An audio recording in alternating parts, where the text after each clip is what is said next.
welcome to North Philly. You know what I mean? An eagle passing through, gets jumped and murked and left for dead on a roof.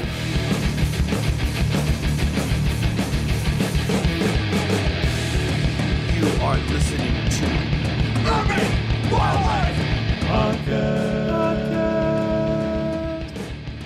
So welcome back to another episode of the Urban Wildlife Podcast. This is one of your co-hosts, Billy Brown, with co-host Tony Crowsdale and frequent guest co-host Michael McGraw. And today we're going to talk, among other things, we're going to talk about wildlife in airports. We came across a few of these stories, and they seem to go together about how, we're going to talk about some of the challenges of wildlife at airports, but also how airports can provide habitat for wildlife in funny ways you don't think about. Before I get to that, I'll say a few quick reminders. First, if you want to get in touch with us, email us at urbanwildlifecast@gmail.com. Hit us up on Twitter at urbwildlifecast and find us on Facebook. Really easy to find us. And if you want to Google us, there's really not many urban wildlife podcasts out there. We're pretty easy to find. Please, if you like the podcast, please rate us highly on your podcasting app of choice and tell all your friends about it. Social media is great. Like, person to person is great. Whatever gets people listening to the podcast, we are in favor of it. Before we even get to the airport topic, we almost had to ditch Tony for this episode because Tony had we'll almost call it an urban wildlife emergency or urban wildlife urgency. Tell us what happened, Tony. So, well, depending on how this goes, we may just play Officer Check's recording of the incident. Officer Check, what did we just do? Well, I was checking fishermen up in the Wissahickon, and my friend Tony Crowsdale called and said that there was a bald eagle on the roof of a building. So he got back to me, and then we went over. He accompanied me to the 3600 block of Richmond Street, where a witness had seen two bald eagles fighting, and one killed the other one, and it landed on the roof.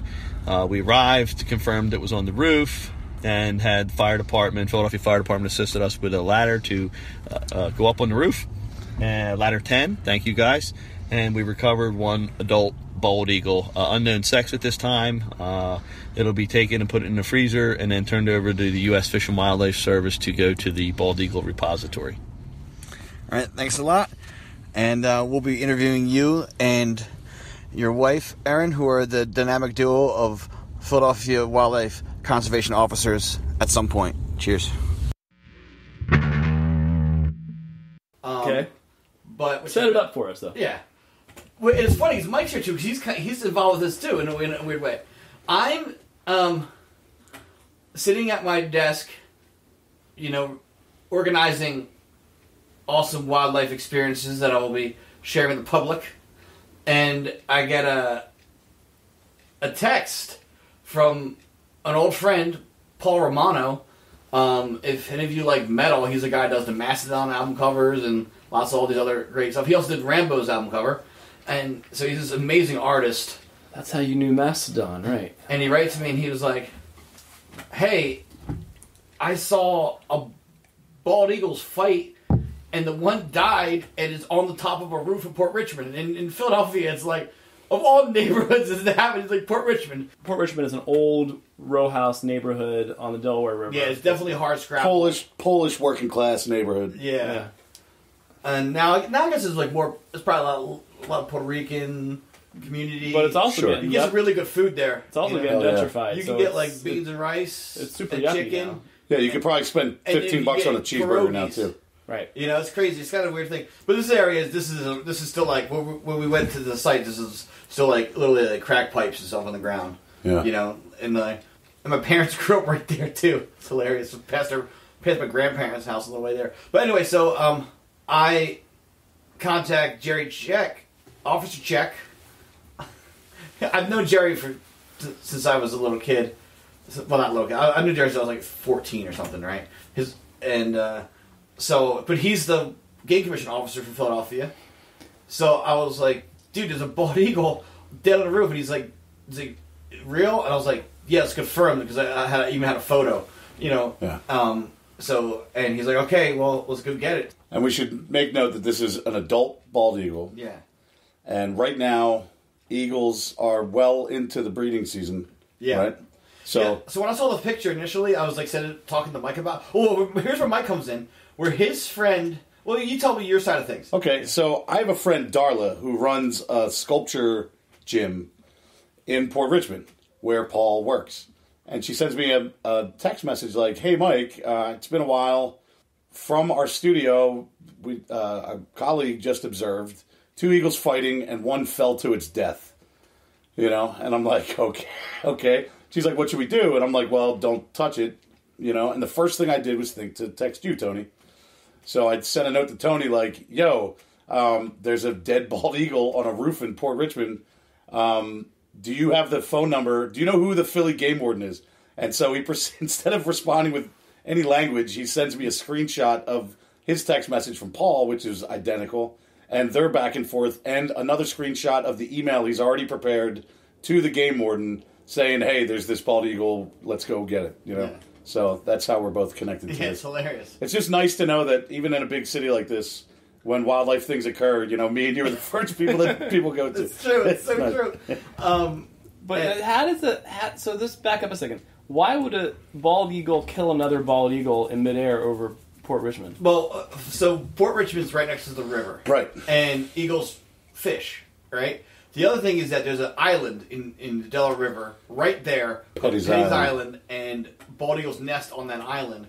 So technically, they used to nest on the island. I did a long-term bald eagle monitoring survey of that group, that pair of eagles, back in 2005 or something, over 10 years ago. They moved to the mainland? And so the reason I was on that is because my company that I worked for at the time was hired because a prior consultant set up a blind too close to the nest, flushed the eagles, they abandoned their nest. So that guy got sued and arrested and all kinds of stuff. We were hired to come in and take over, and so they reestablished their nest in this little freshwater embayment. So they're in a tree that's technically in North Camden, but they often perch on the island and fish from the island. And they also come all the way over to the Philly side. Oh, easily. I mean, as the eagle flies, it's nothing for them to be in Philadelphia. Yeah, you know? So people are always like, there's a famous eagle pair in Pennypack Park, which is not that far away, right. And everybody's assuming it's one of those eagles, and I'm like, no, it's probably one of the Jersey eagles, and the other It could be a conflict between those two. It could be. Technically. What I guess is it's late March. Eagles are migrating north. Right. So my guess is an unlucky eagle that's like migrating up to Maine, happens to find itself over Philly, get jumped by this pair, right. And it dies. Or it could have been one of those pair that got killed by the Maine eagle defending itself. And I hate to anthropomorphize because I see the ration in the life history. You see bald eagles both in pair bonding where they lock talons and crash to the ground, but also I've seen doing that bald eagle monitoring survey of the Petty's Island animals. Often we'd watch them gain elevation rapidly and chase another eagle that's in the sky literally thousands of feet up, a mile away. They'll notice it and get up and in powered flight get all the way up and meet that animal thousands of feet in the air and fight them. Oh, but I mean I don't think that they do talon locking this late in the season. I think it's earlier on. Yeah, exactly. And it's the pair bonding, but it's just showing the aerial, but combat. And eagles that do the talon. I mean, if they fall in the river or they fall, they could drown, or yeah. But if they fall on a roof, then they could obviously die. Yeah, clearly. But in this eagle, it's probably way too late in the season for them to be doing that behavior. This was likely combat and not pair bonding. The thing that clutches it is that it had feathers from the other eagle in its talons still. Did it really? Yeah. Holy shit. Yeah. That's amazing. So how does a bald eagle kill another bald eagle? Just talons like gripping and hitting the right artery or something like that? And they dive in and, with power. Well, you should remember that all perching birds, they're at rest, their talons are shut. It takes energy to open them. So at rest, they're pinched shut, right?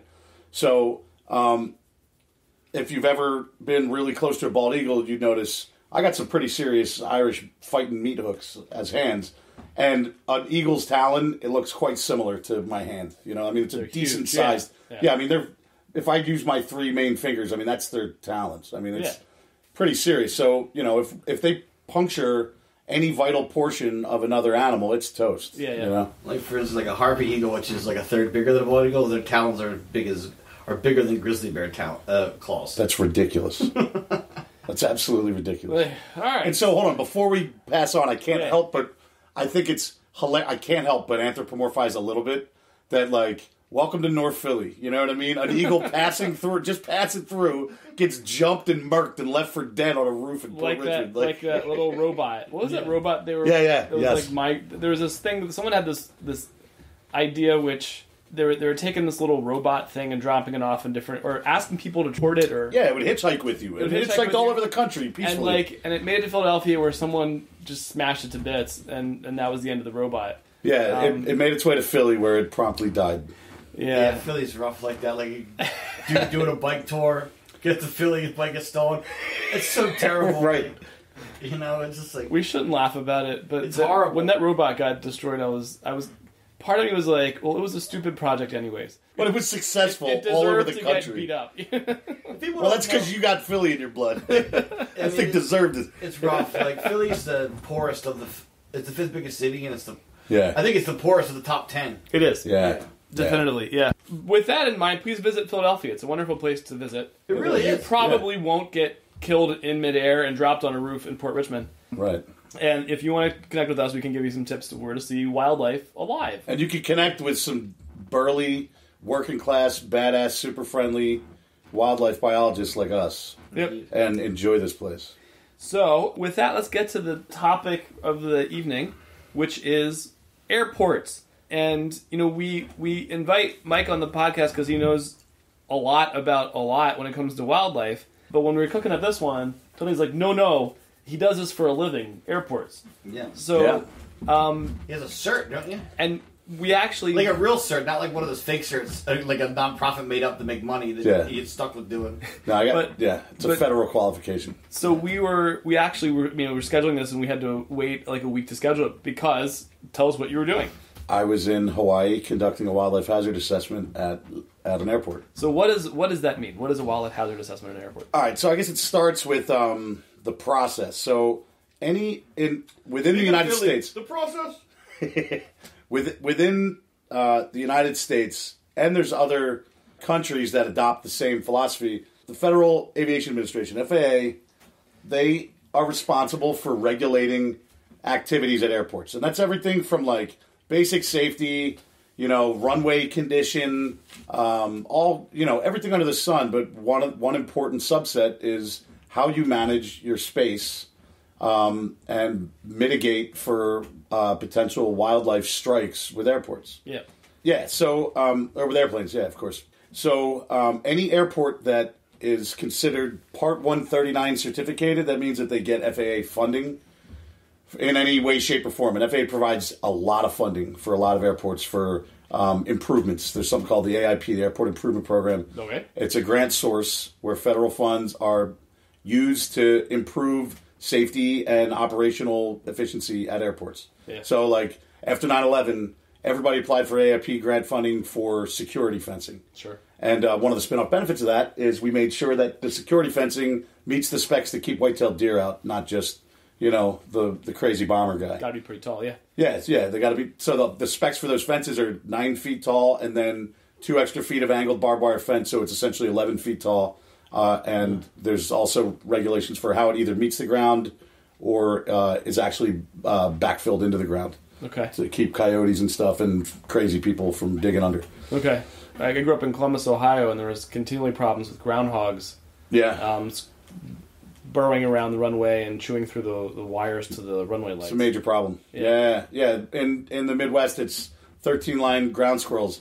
And I've had airport managers out in the sticks. I love this. They call 13-line ground squirrels stripy gophers. Like, oh, we got them stripy gophers. I'm like, okay.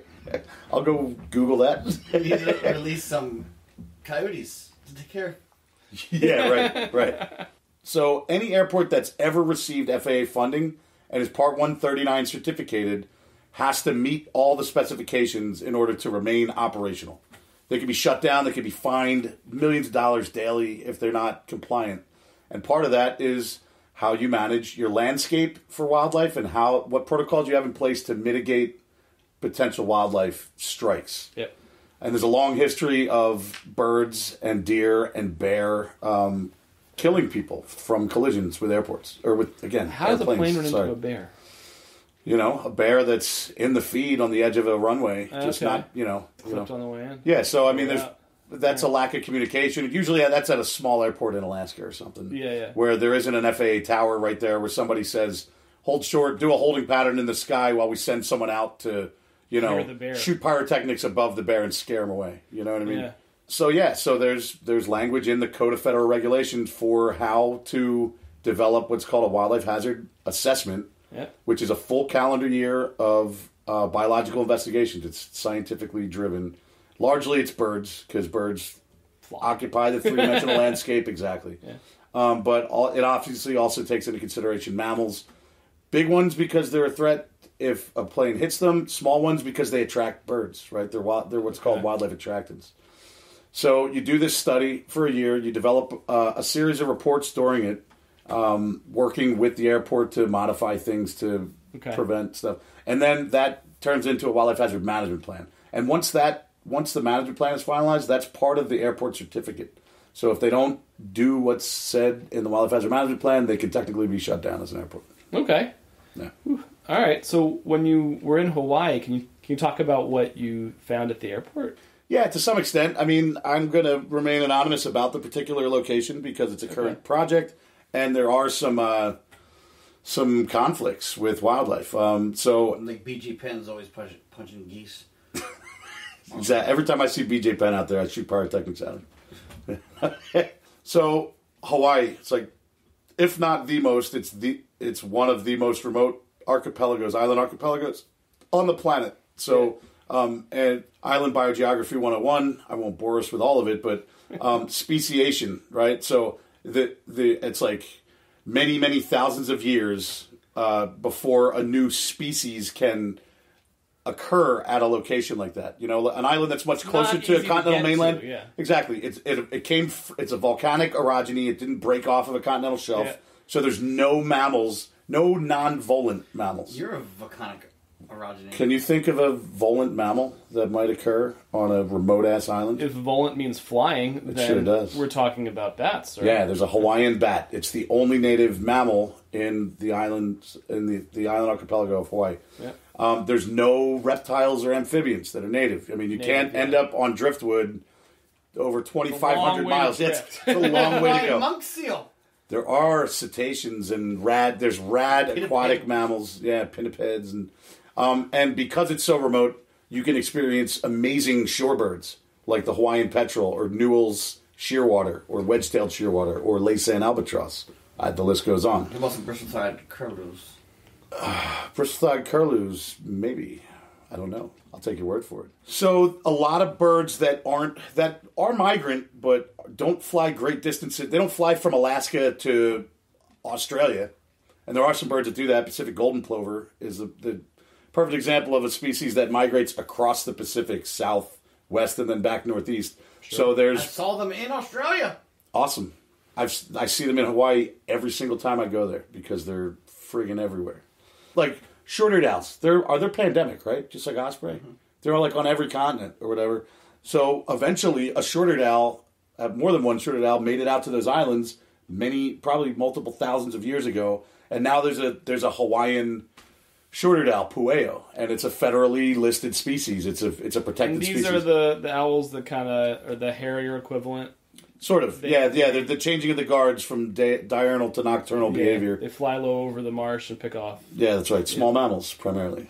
But Hawaii, how interesting, right? They must have evolved hunting, I would guess, birds, ground-nesting birds, because you could say large insects, too, possibly, but there's only one really large insect out there, the Hawaiian giant dragonfly. It's aptly named. Oh, okay. But they're often found in wetlands that are up on the slopes. So, once I do nest search in Alaska, we flushed a short owl's nest.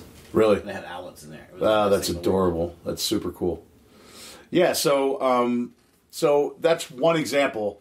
The nene, the state bird of Hawaii, is the Hawaiian goose. Nene, they're like this super cool version of a Canada goose, essentially. It's come on. What's that? I said, does it whip? Oh. Hey-o. And so there's other species like that they're the equivalents of birds that we have in the continental United States or are found in other places, but they've, once they got out there, it's like, what am I going to do? And they managed to make sweet love and find a living. So there's a high percentage of endemism. Yep. There's a lot of birds out there that are found nowhere else in the world. Yep. And like the Hawaiian coot, the Hawaiian gallinule, the Hawaiian black-necked stilt, the koloa, which is the Hawaiian duck, which is like a miniature version of a mallard, essentially. And so these birds are federally protected. They're in the lowlands, and they're in conflict with... That's where you put an airport. That's where the airports are, is along the coast and lowland, typically. So there's some really interesting dynamics in Hawaii that I haven't experienced at airports on the mainland, as far as... Not just Canada geese and gulls. Well, yeah, not just species that you can easily get a federal and or state permit to depredate as needed or harass.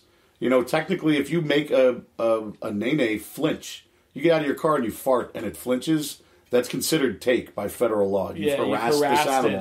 It under your Species Act. And I'm glad that rule is as strict as it is. But it makes for some really interesting dynamics when it comes to human safety risk, especially in a place where, obviously, air transportation is critical, right? I mean, it's a chain of islands that are more than 2,000 miles away from each other. You were talking about the way you handle these kind of things is habitat modification. Yeah, I think that So if you can't shoot the Hawaiian... Let's say you have Hawaiian geese at an airport, or even geese here. I mean, it's a similar concept. Right. You can only shoot your way out of it to a certain Here's degree. the most important thing, and just a preface here. I am a total tree-hugging naturalist. I love animals. I love to promote ecology, diversity. I do permit... I'm totally permit, I have the right, but I'm totally okay with, hunting white-tailed deer in areas where they're clearly overpopulated. Yeah. And, things like that.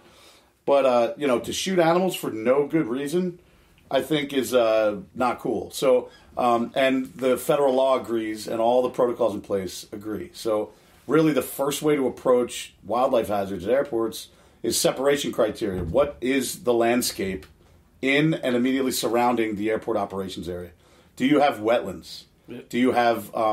a whole bunch of plant diversity that's attracting butterflies that are then attracting fly-catching birds? Or do you have, plant sources that are you creating a food web that's essentially resulting in hazardous animals being present on the site? Yeah. And if so, how can you modify the landscape to make it less suitable for wildlife? Yep. So you don't have to worry about killing animals, you just create a space that they don't want to be in. Okay. We're going to flip that in a second to listen to two interviews that we recorded ahead of time with experts about the other direction this can work, where airports, they're kind of I think you put it as a noxious landscape, in the sense that, airports need to occupy a lot of ground just to provide space for takeoffs and landing and all that kind of stuff, and some buffer space around them, and they're not fun to live next to. And so the grounds, if the grounds that they occupy are compatible with habitat needs of interesting species that won't otherwise mess with the planes or the runways, then they can make for interesting habitat that way. And then in another one about how the simple fact of an airport being unpleasant to live next to, at least in this case, has preserved habitat next to the airport. So we're going to start off with the first interview, hearing about the El Segundo blue butterflies that live next to LAX in Los Angeles. My name is Travis Longcore. I'm an assistant professor of architecture and spatial sciences at the University of Southern California, and I'm the science director of the Urban Wildlands Group, which is an independent nonprofit. El Segundo blue butterfly is a small, maybe a thumbnail or roundabout sized butterfly in the Lycaenids, which are the blues, that has a restricted range to the dunes along the coast of the Santa Monica Bay. And then there's another population that's up farther north that is much larger and has been lumped in with El Segundo blue, but I'm not yet entirely sure from an evolutionary perspective how that would have happened. But it is currently recognized as such. So there's sort of a disjunct population, one Santa Monica Bay and the other sort of Central California. They are closely tied to a single food plant, which is the coast buckwheat or sea cliff buckwheat, Eriogonum parvifolium, at which they nectar as adults, lay their eggs, the larvae hatch and go through their developmental stages in the flowers, and then they pupate underneath the plant. So it is sort of the essential home of the species and is or subspecies. It's a subspecies. Is this one variety of buckwheat? Elsegander blue was one of the first butterfly species that was classified as endangered in the 70s, and the reason for that is that its known habitat at that time, which was the Santa Monica Bay dune system only, had been largely developed, leaving only some small portions, and there were only a couple of known localities. And the population at the airport, which is Los Angeles International Airport, actually owns the property of dunes that used to be developed into homes, and then the homes were removed because of the sound and noise issues from the runways. And it was not in good shape there for a number of reasons we can talk about. And then there were a couple of other locations along the bay that still had butterflies, but mostly it had all been developed into the vibrant beach cities of the Los Angeles basin. And so it was at a point where it would have been, and continues to be actually, at risk of extinction because of loss of habitat. So at what point did they figure out that they were right next to the airport? Well, that's always been its known distribution. Okay. And so there was no great surprise there. So we get up into the 80s, and there's it's sort of a semi-famous or famous among invert people stories, or restoration people stories about this, which is there was the construction of a road interchange where it was a ramp going up to another road that cut into the dunes. And when it was graded and planted, it was planted with a quote-unquote native seed mix. And the problem was that quote-unquote native seed mix included species that were not, in fact, native to the El Segundo dunes in that location, and had some species that were from the Channel Islands and had some species that were from the other scrub-type habitats in the Los Angeles area, including a second species of buckwheat called the flat-top buckwheat or California buckwheat, Eriogonum fasciculatum. And the problem was, and this came out in a paper that was published by Gordon Pratt, was that the other species that compete with El Segundo blue butterfly, so the other things that lay their eggs on and have their larvae develop in the heads of buckwheat flowers, they, it turns out, could lay their eggs on and survive and thrive on the California buckwheat. But El Segundo blue butterfly can't. And so by having this other buckwheat that was growing, and actually a little bit earlier in the season, it was sort of promoting the growth of a bunch of competing species, and the numbers of El Segundo blue butterflies would have been very low because there was all this intense competition for resources on the heads of the sea cliff buckwheat when they were growing. And so other species were getting 2 and 3 life cycles a season, and El Segundo blue butterfly only gets 1. And the interpretation of the data that were looked at that time was that because of planting the quote-unquote wrong plant, now acknowledging that Eriogonum fasciculatum is a native plant to Los Angeles, but it wasn't native to the dunes. And so it was introduced there, and there's actually another buckwheat that's native there but wasn't causing a problem. And so the first restoration actions that get taken out there at the dunes are to go in there and remove this California native that's exotic to the dunes and actually promoting the competitors of El Segundo blue butterfly. And that alone, going out and ripping out a species that would have been native 5 miles away from the dunes, is actually very effective at then helping the butterfly to start to recover. And then it was simply a matter There was also a whole large areas of the dunes that needed to be reseeded because they had been developed as residential neighborhoods that had been then abandoned, purchased and abandoned, the houses removed. It's a sort of almost a legend in Los Angeles. There are people still alive who grew up in this neighborhood that's basically gone. But it needed some help to get the Seacliff buckwheat going again at those locations. So there was I get the dates wrong, but it was sort of the 90s, a effort to undertake a true restoration project that paid really close attention to including only the native plant species and none of the ones that weren't actually endemic to and originally found there on the dunes. You just talked about how at LAX, you had a whole neighborhood relocated because of, call it noise pollution, I guess. So talk a little bit about this, about how you find things that scare people away, but might be protective of plants and animals. Yeah, I think this is a real common characteristic, and I've got a whole list of these from California of places, but the fact of the matter is other places in the world have found the same thing, where sort of ex-industrial uses are out in the UK are the only remnant habitats of certain types of ground beetles.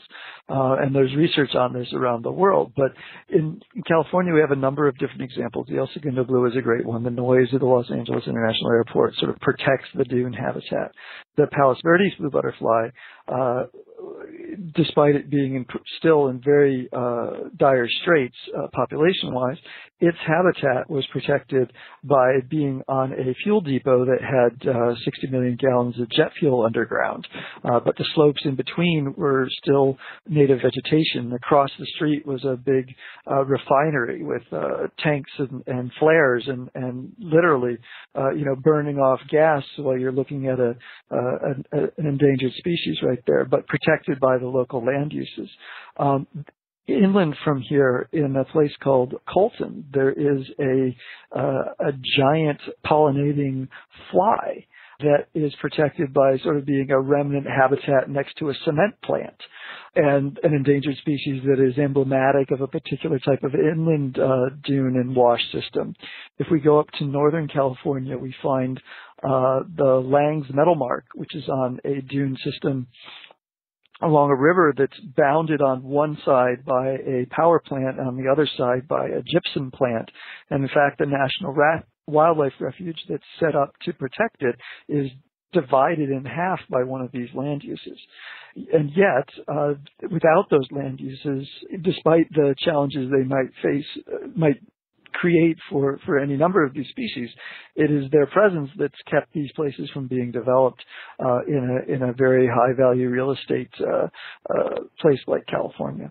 When you're talking about animals as small as a thumbnail-sized butterfly that can also fly, what does a meaningful landscape look like to them that might be different than what we would expect from let's say a larger vertebrate or something like that? That's a good question. And sort of gets to the thing that I'm constantly asking people when they talk about connectivity, because connectivity is such an easy word to use and people think they understand it. And they think that connectivity in and of itself is a benefit. But I'm always asking, well, connectivity for what species? Because some things don't actually need any help to be connected. And other things you may think you're connecting, but you aren't because of how they perceive and move across the landscape. So here's the interesting thing. The history of El Segundo blue butterfly was such that the research suggested that they only moved a very short distance within patches of deerweed. And so we did a project down in the south portion of the Santa Monica Bay to restore, and it ended up being about 4 acres of sort of bluff and dune habitat with the right food plants for El Segundo blue butterfly. And it was about 1,200 feet away from an existing remnant population that's in the backyards of some folks who live along the bluffs down there. And the research, the maximum recorded movement at the LAX dunes suggested that, this was not a distance that they were going to move, and it was over an area that was really clearly non-habitat. And so when it was being set up, I argued, probably if we're going to have an endangered species come to this site that's being restored, it's probably going to have to be brought by hand. And so imagine my surprise, the project happens, habitat's created, and a couple of years later, I think it might have been 3, go down there and look, and lo and behold, here is El segundo blue butterfly. And some female made it up there and laid eggs, and as they say, the rest is history. And so that was, you don't think of it as it being a very long distance from humans, maybe 1,200 feet. But for a little butterfly outside of its habitat, it made it.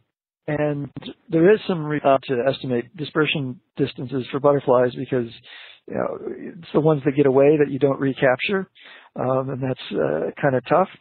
But the other thing being that there is some evidence from researchers in Sweden showing that older female butterflies tend to move longer distances than do younger ones. The idea being that a female will lay eggs where she was hatched and as an egg and develop through as a larva and it closed as an adult. And then as she gets older, she'll then move out and disperse to other areas. And so that's sort of a known strategy and probably what was going on getting this particular site recolonized. How have you seen lay people respond to endangered tiny butterfly in their backyards or in the lot across the street? Well, I have gotten really nothing but positive feedback. I take that back, maybe one exception or two.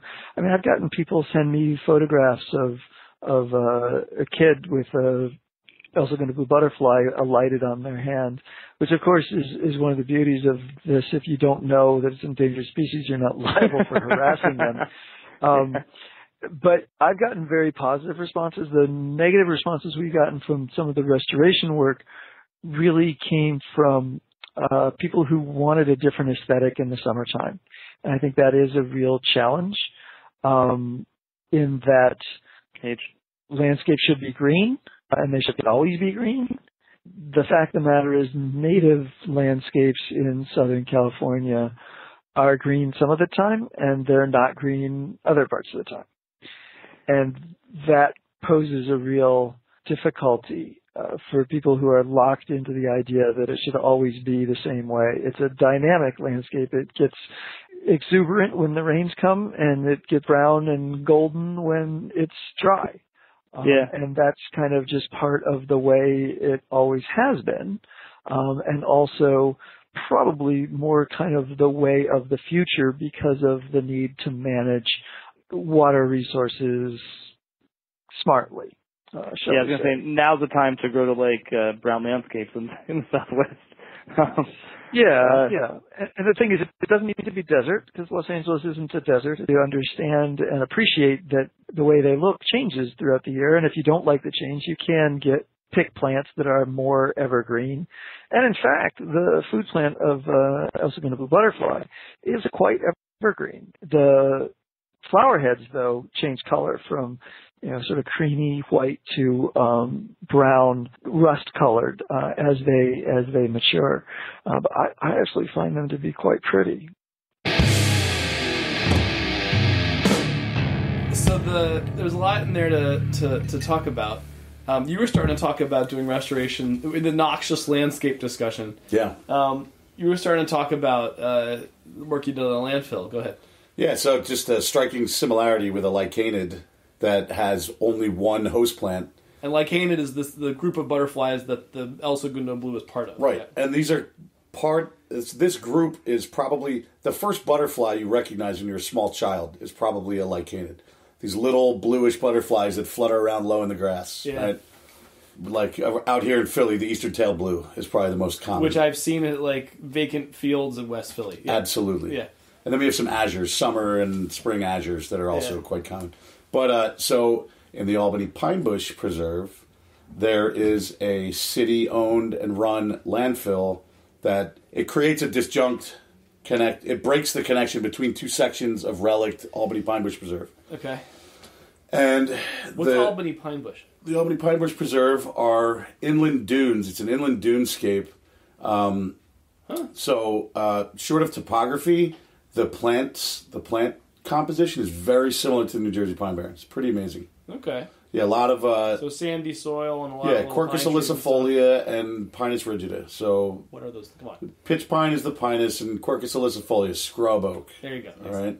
It's a fire adapted landscape. It benefits from, a fire regime of 7 to 15 years or something. Okay. And so there's a particular plant called the wild blue lupin, Lupinus perennis. Okay. It's the only host plant for a lichanid called the Carner blue butterfly, which occurs in that area. Which is gorgeous. We're looking at pictures. Absolutely gorgeous little butterfly. All these blues are gorgeous. I'm gonna have a good time tweeting out the pictures of these guys. It helps to get real close to them, because when you're walking in the field, you just see a little flutter, a little flash of blue. Yeah. Just the way that birding gets next level once you start looking at birds with binoculars instead of just looking out your window. Yeah.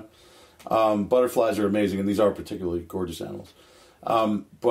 So we did a restoration project that was part of mitigation for a landfill expansion. So, and the total noxious landscape. I mean, there's a city-run landfill. There's trash blowing. Doesn't get more noxious. There's, if the wind blows the wrong way, it stinks something awful. And there's always diesel engines running, compacting and dumping trash. Yeah. And so anyway, everybody should look up the Albany Pine Bush Preserve. Go to their Discovery Center. It's a super rad, amazing place. Yep. It's a globally imperiled landscape. It's surrounded by city. Most of it's already developed. And if you're ever like, why the hell do I have to go to Albany, which is how people usually react, now you can say... Yeah, to go to the Pine Bush. Because it's super rad. There's hognose snakes and smooth green snakes and super rad birds. Oh, we gotta go to hang out with... Hooded warblers and prairie warblers breeding there. It's an amazing landscape. Yeah, we go hang out with a phenomenal worldly naturalist who's also one of the best bartenders I've ever met. Maybe at night we'll see some fisher cats. We can. The only fisher I've ever seen were in the Albany Pine Bush Preserve. There you go. They're there. And I've seen DORs on the roads there too, sadly. Just to round out the whole noxious landscape and totally tied directly, it's so similar, being that it's it's another lichanid that is entirely host specific. This animal was threatened, and the type specimen from the guy Carner or whatever, this German naturalist, collected an animal from the Albany Pine Bush Preserve. They're quite common in Wisconsin. In fact, the entire state, every resident in the state of Wisconsin has a incidental take permit, essentially. So, if you're roaming over mowing your lawn, you're not going to be fined. Violate the exactly, you're not in violation. But it's a big, big deal still in New York. So there you go. And just to say, we were just joined by Walter, who is AKA Jinx, Mike's kitty cat. Oh, I trash picked this cat. Yeah. So this is when people ever accuse us of cat hatery or cat hating. Just I want to point out, burly biologist over here, number one. Really, the term we should say is rescued. I like trash picked, but I like trash picked a stray cat while we were moving me in West Philly to West Philly. We were moving it 2 blocks, and Tony's like, Mike needs a cat, and rescued him or trash picked him a cat so although we feel very firmly that where should cats be? Indoors. In soup. Oh, wait. Indoors. No, indoors.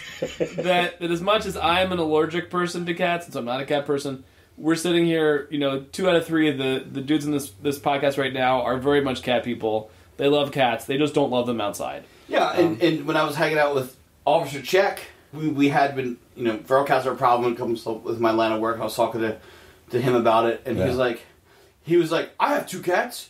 I love my cats, but they're a problem.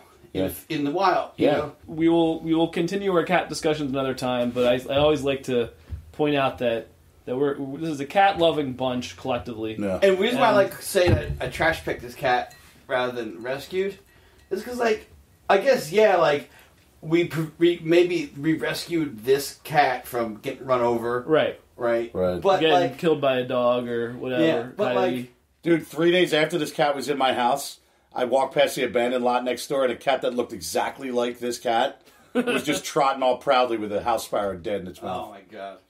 And it's probably related to this cat. We rescued the wildlife from this cat. I mean, that's it. We likely at least once a week we're saving a bird's life. Yeah. From taking one cat off the streets. But the thing is I understand the people who call themselves animal welfare people. I understand why they say it's rescued, but they're not rescuing animals as a whole because they're taking these animals in. And you're talking about the food chain aspect, and they're killing other animals to feed them. Right. I'm not, and I'm not getting into that. I'm just saying, like, just right. That's why I'm saying. That's why I don't call it rescued. I call it trash picking. So trash, right on. It's like, you know what I mean? Yeah, like, this was a. But these are men who love cats and have cats in their I must lives. say that this is Tony. Anyone who knows Tony knows that this isn't a surprise, but this man exudes love. Like, not only did he trash pick the cat, but he ran out and bought litter and a covered box. He bought me a whole setup to bring it. It was just like, here's a cat and a full setup, you know? It was awesome. It is that cat's a sweetheart. She's a sweetheart. My kids love her. And, she's that's still also one of the reasons. She's got gangster in her blood. She was a phenomenal mouser at that house in West Philly. Out here, we don't have a mouse problem, or we haven't had one, but she'll jump out and attack your legs here and there, but like it's always, she doesn't make you bleed. You know, she's just a little gangster. Well, the thing is when Mike was living with me, when his daughters would come by, they loved my cat. They loved my cat. So, and I mean, as much as I love Mike, I was also thinking of about his girls. And the cat was so clearly so sweet. The girls absolutely love the cat. The cat, you know, when the girls are here, even though they have their own bedroom and their own beds, they always want to snuggle with Daddy, which is about half the time now, which is good. You know, as soon as we lay down, the cat immediately hops up and has a spot right next to Layla, and Layla falls asleep petting her. It's the best. God, it's the cutest thing in the world. Yeah, it's unreal. All right, so with that cat tangent aside, we're going to shift gears a little bit, and we're going... Let me say one more thing about the Lycanids. So for this this was an ecological restoration project, highly vetted. Our company was the only ones qualified to really do the work. We're basically restoring dunes. All these native communities... Are you allowed to say what your company is? Yeah, sure. Type it, absolutely. Yeah, it's Applied Ecological Services. It's an ecological restoration firm. And so... I got to take my girlfriend to one of our favorite places. Well, not to take her. We walked together to one of our favorite places. She's like, I love the docks by the river. And she's like, this is my favorite one. I was like, oh yeah? Read that sign, baby. Yeah. Who did that work? Nice. Tony's referring to the Washington Ave Pier, which is a spot that Pier 53. AES, Applied Ecological Service, designed and built. It's a rad little ecological oasis in South Philly. It is very rad, yes. Thank you for plugging that. I love that project. Which actually has a whole bunch of rad stuff, you know. And we had you on the podcast talking about it, and we are talking about the skinks. 5-line skinks. Oh, Pier 53. Nesting red-bellied turtles. Now they're nesting? I believe so. I didn't confirm nests. There's turtle nests on the site. We need to confirm species. You got little scooters on them, you know? We probably should. But what do we have to worry about other than people? Rats? I guess rats. Yeah, it's a really good call. Raccoons? Foxes? Coons. Yeah, there are fox right there. You know how there's... Okay. I remember a picture someone took that made like local news of a fox that had just killed a Canada goose at the Walmart parking lot. Yeah. And it was sitting there defending the goose carcass from feral cats that were trying to horn in on it. Ridiculous. Well, yeah, there's that whole cat complex down there. Yeah. I can show you where there's a fox den right across from that cat complex. You know, less than 200 meters from the pier. It's its own fun time. Man, we are really good at going from one tangent to the next. So go on. So this project site, not only did we, design and restore this area, working closely with NYSDC, the Albany Pine Bush Preserve Commission. Okay. Obviously, the airport, or the landfill, which is our client, and developed this rad restoration site. We got permits to collect. It was all native genotype. We collected, I think, over 175 species of native plants from seed within a 25-mile radius. Wow. Yeah, and we have a nursery on site where we're propagating all the most important pollinator species. So, the host plant is wild blue lupin. Yeah. Lupinus parens for Carner blue, and also another species, the frosted elfin, which can also but the frosted elfin can also use wild indigo. So it's not one. It's only two. Strain of pot. Yeah, right. They're these gorgeous little frosted elfins. They're these gorgeous little butterflies. Not as pretty as whatever. It's all speculative. It's in the eye of the beholder. But anyway. All these, but the adults need the nectar, right? So you need nectaring plants. You need to make sure that through the phenology, as this gentleman had mentioned, multiple brood cycles per year promotes a sustainable population. And, 1 year we've already had 3 broods in one season, which is phenomenal. Typically there's 2 broods. But you got to make sure there's enough nectar available at all these different stages throughout the season for the adults. Exactly. So the areas where we planted a lot of blue lupin, We were waiting for colonization. Now there they have a captive breeding and release program at the Discovery Center, and they just got excited. They were like, "Look, we know the habitat's good. You guys did a great job. We're just releasing butterflies." So they did. So we didn't get a chance to see how long it would have been for colonization. Yeah. I think it was the year after we built the suitable habitat. They released butterflies, and now we have a robust population. So, nice. Yeah, very cool. Very interesting. Well done. Very connected. Yeah. So now we're going to move to a larger kind of animal, and we're going to hear about the Irish hares of the Belfast airport. I don't know if we mentioned it in the part that I included. They're also apparently in the Dublin airport. So Irish hares like airports as habitat. We're going to hear more about that. I'm Dr. Neil Reid, and I'm lecturer in conservation biology at Queen's University Belfast. Before we get into discussing what an Irish hare is, I guess I need to maybe tell you more about the general family that it belongs to, and that might help. So hares belong to an order of mammals called the Lagomorpha, and these include the familiar rabbits such as the cottontails. They include the hares, which are what Europeans refer to as jackrabbits. And they include the much less familiar pikas, which live at very high altitudes in the Himalayas. So a hare is basically very much like a rabbit, but about 4 times the size. So they're really quite large beasts. And unlike rabbits, which typically the cottontails, they burrow or they give birth to blind and naked young, hares, by contrast, live on the surface of the earth. They're cursorial, which means that they are adapted for running. They've got longer ears to hear their predators coming, and they give birth to young which are fully furred and ready to go. And the Irish hare is a specific endemic species that you only find on the island of Ireland. So the Irish hare is endemic to Ireland, meaning it's only found here and nowhere else on Earth. So that immediately makes it of interest to us because there are very, very few species that we only find on the island of Ireland. So we're very close to the island of Great Britain, and so we have a subset of the mammals that we find there. And Great Britain is very close to Europe, and so it has a subset of mammals that you find in Europe. So almost everything we have, you get in Great Britain or Europe, with the exception of about 3 or 4 very special species which got here after the last glaciation, the Irish hare being one. So it's a truly Irish species, so it's a kind of flagship, iconic species that the Irish people like to identify with. So culturally, they're very important for the purposes of sport and hunting, and there's a great deal of folklore associated with them as well. But biologically, they invaded Ireland during the last glaciation, so they've been here a very long time. They've separated from other mountain hares maybe 60,000 years ago, something like this. And so they have adapted to be very different from other hare species that you get in Great Britain and Europe. And the differences are that they're much larger. They're the largest of all mountain hare species, which you find all the way around the poles. So they're about 4.5 kilos. That's a big animal. They're very rustic brown in colour during the summer. They turn a little bit bluish grey in the winter, but they do not turn white in winter, which a lot of hares do because they're trying to blend in with a background of snow. But in Ireland, of course, we have incredibly mild weather, and so turning white would be a big mistake. They typically have much smaller ears as well. They are behaviourally very different. They do not live in high altitude mountains similar to other mountain hares in Scotland or the Alps or Scandinavia. Instead, ours live right the way from the seashore, so I've seen them swimming in the ocean, right the way up to our tallest mountains, which in fact are not particularly tall. Our mountains are nothing more than hills.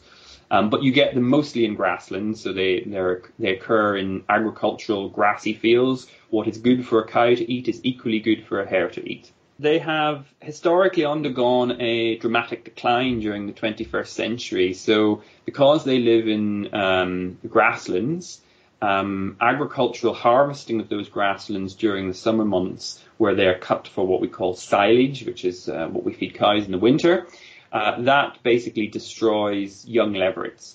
So year after year, the population gets slowly eroded by these harvesting activities.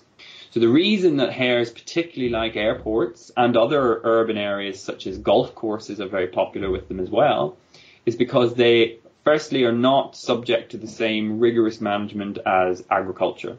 So in Belfast International Airport, The grass is cut only once a year, and it is done so quite late in the season, maybe late June, early July, whereas farmers will be harvesting their grass much more early than that. So young born in the airport get a chance to grow up to adulthood before the silage is cut, and instead of there being 3 or 4 cuts of silage a year, which would affect every generation of leverets throughout the summer, there is only one. And also the airport being surrounded by a large fence, although it is permeable to wildlife can certainly get in and out, it certainly deters a lot of predators such as foxes and buzzards, which might otherwise take young hares. Also, I suppose it is the case that because the grassland is managed less intensively than agricultural grasslands, there's a greater variety of grassland species and herbs and plants that grow in the airport compared to agricultural grasslands, which are treated with herbicides and pesticides. And so there's a greater variety of food there as well. And so as a result, we have about 70 Irish hares living at Belfast International Airport. There are about 130 live in Dublin International Airport, and I often see them in the long stay car park when I return on holidays. And we also get them in a large number of golf courses as well for similar reasons. And so how did you get into studying them? Well, I started by doing my PhD on Irish hares. So I started in 2003. So there were questions over how quickly they had declined, whether the decline that we had perceived, whether that was real, and what the causes of that decline were. Was it to do with agriculture? Was it to do with hunting? Was it to do with invasive species? And so I started doing my doctoral thesis work on the species, and I got bit by the bug and fell in love with them. And even though I've worked on a lot of different mammals since and a lot of different places, I always return to Irish hares, and I've managed to continue doing Irish hare research over the last decade. I imagine getting into an airport to do research is different than doing it in a golf course. What are challenges of studying hares at an airport? So getting into an airport can be challenging. You have to go through the same security protocols to get into airside access as you would do to get on a plane. So we have to, first of all, get special permits to go on. So we have to apply, go through security clearance, background checks. And then when we present ourselves to the airport, we have to go through all of the usual X-ray scanning machines, etc. Our vehicle must be inspected by popping the hood and looking at the engine. They inspect our equipment, etc. And we are then escorted. You cannot just drive anywhere on an airfield. So we are escorted. And also we can only go at certain times. So Belfast International Airport is officially open 24 hours a day, 7 days a week. It's a very busy airport. But in reality, there are no planes that land between 11 p.m. on a Sunday evening and 4 a.m. on a Monday morning. And so it is only in that period that we are allowed onto the airfield, and we're allowed then free access at that point to go. We can drive down the runway, for example, which is very exciting, driving down a runway in a pickup truck. And as I said, we're escorted and we're closely monitored by air traffic control, just in case there's an emergency landing that needs to take place.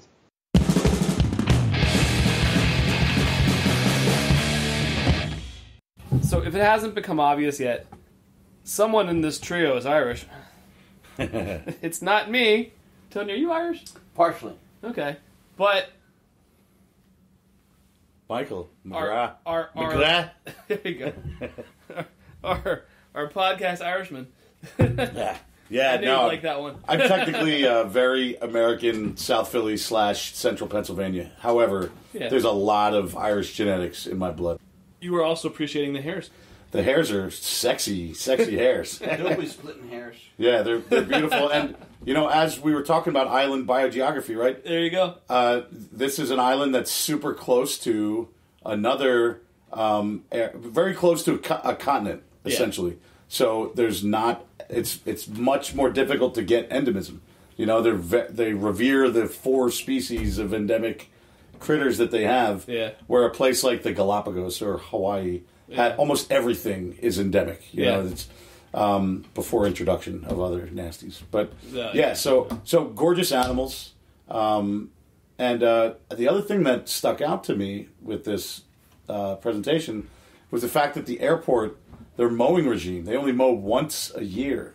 Yeah. which is phenomenal, I think. Because really, why do you need to mow the grass at an airport? Well, it's pretty important to manage your landscape. So that was a plus, and then the minus, as far as keeping hazardous animals that are potentially hazardous to flight safety. Groundhogs would love that. Well, the forb diversity. He's talking about how they have an increased forb diversity. Yeah. That's typically something you don't want to promote at an airport because it attracts not just lagomorphs, but also, all kinds of small mammals. Voles and shrews and all these other things that eat. If there's deer, whatever. I don't know if there's. I should know if there's a deer, and there's probably some subspecies of deer out there. But one of the biggest issues that we find at airports I work at is the mowing regime. People love to mow grass. There's a guy who gets paid to sit on a mower all day, every 3 days, for the growing season. And, he gets to smoke a cig or put on his headphones or sneak his little bottle of whiskey or whatever he's doing, just sitting on that mower all day. Yeah. And so typically the grass is mown short, below 2 inches or below. And when you cut grass low, it grows back fast. So you're creating this, what do you call that, a positive feedback loop of what essentially is a negative. Even at like 4 inches, it'll slow down. Oh, you want it to go higher. So here, hold on, real quick. Let me just finish this thought real quick. The protocol for FAA now, they say, and it's based on real easy science related to flock foraging birds, the height of your grass should be between 8 and 16 inches. It's pretty tall. Pretty tall, right? Yeah. There's two reasons why. Grass senesces. It stops growing rapidly when it's not cut regularly. So you need to cut it significantly less. So you're not going to rut the ground, which creates little pocket areas for water or for invasive seeds or other seed species to colonize. You can keep a nice, clean monoculture that you don't have to cut as much. You're not disturbing the soil, essentially. And then also think about flock foraging birds like European starlings or common grackles in migration, where there's literally thousands of them. And they're just bounding over each other in lawn areas foraging. If when they're on their tippy top of their toes looking up, if they only see grass, they will not land. They will not stay and eat because at all times there has to be sentinels. Individuals at all given times while birds are feeding, other individuals have their heads up looking for predators. Right. They have specific calls. You make that call, everyone knows to take off. Yeah. If you land and the grass is too tall, you're just going to pick up and keep going. Yeah. You're going to go find a more suitable space. Yeah. And similar to the hares, that same behavior in the Midwest promotes phenomenal habitat for uppies, upland sandpipers, because they're taller and they do well in taller grass, and they tend to not get hit by planes as much. So they're a lower risk species. Oh, okay. One or two breeding. If you have equidistant breeding upland sandpipers in a 500-acre turf, an AOA, an airport operations area, that might be 10 upland sandpiper pairs. But the flip side of that, if you mow it lower, those uppies may not be there, but at least 2 times during the year, for a couple months, you could have tens of thousands of starlings. Yeah. And, if one air, it's happened before. Starlings are responsible for one of the largest fatalities. Like 150 airmen, Air Force guys were killed by starlings getting ingested into a C-130 engine. Took down a whole plane. Yeah, dude. I mean, it's real, Yeah. So that's pretty cool. And the hares sound awesome, and that guy's accent is super rad. All right. Well, I'm glad we could include that. It was a fun interview. Well, what I was going to say... Oh, go ahead. Oh, my bad, Tony. Yeah. This is really important. Really? Is that... As soon as Tony says really important. Our collective bromance is a positive feedback loop. Oh, it is. That's all I need to say. I agree. Okay. We keep building on each other. And Walter, come here. Walter, you're so beautiful and handsome. You don't have to harass a woman. It's a girl, Tony. When are you going to accept that? Still Walter. I mean, a spayed cat is only so gendered, That's true. I'm down with calling Walter they. Let's wrap. I guess we'll wrap up. We've had actually a long discussion.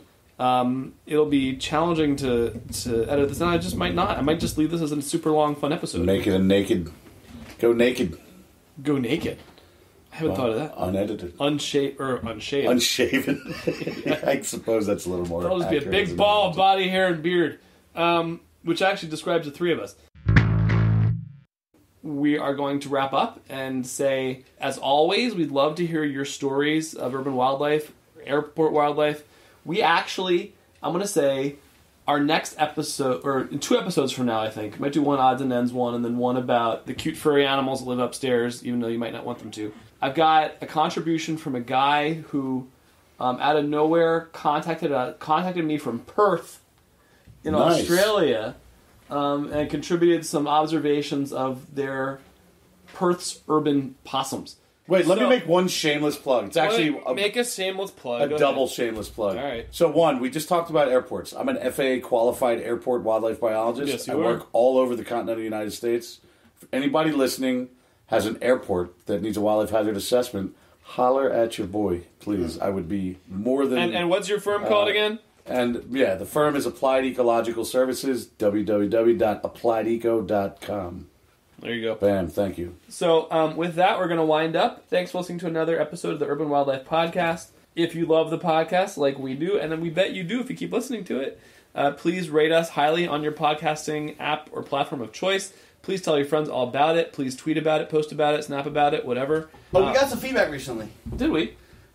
I got a phone call from Tom Megarian from Cutbank, Montana. Yeah.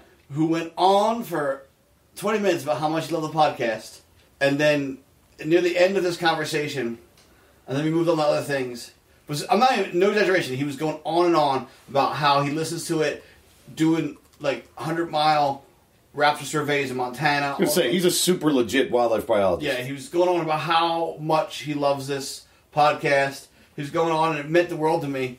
And then he slips in, like, I should, like, look at my phone and time it, because it was, like, about a half an hour conversation I had with him. And he slips in, he's like, oh, by the way, will you come to my wedding in August? No, get out. I was like, that's awesome. Yeah, you kind of buried the lead there, buddy. Well, congratulations to Kate and Tom. Yeah. Two dear friends, 2 great, phenomenal biologists. Smooches, you wonderful. We love them, and people. I'm happy that they're getting married, and even more happy that they're getting married in Pennsylvania, where they're from. All right, so with that, tell all your friends about it. Please feel free to get in touch with us with your ideas for episodes or topics, or you name it, something you want to record and send us at urbanwildlifecast@gmail.com. Tweet at us at urbwildlifecast. Find us on Facebook. Until next time, thanks again for listening. Aloha.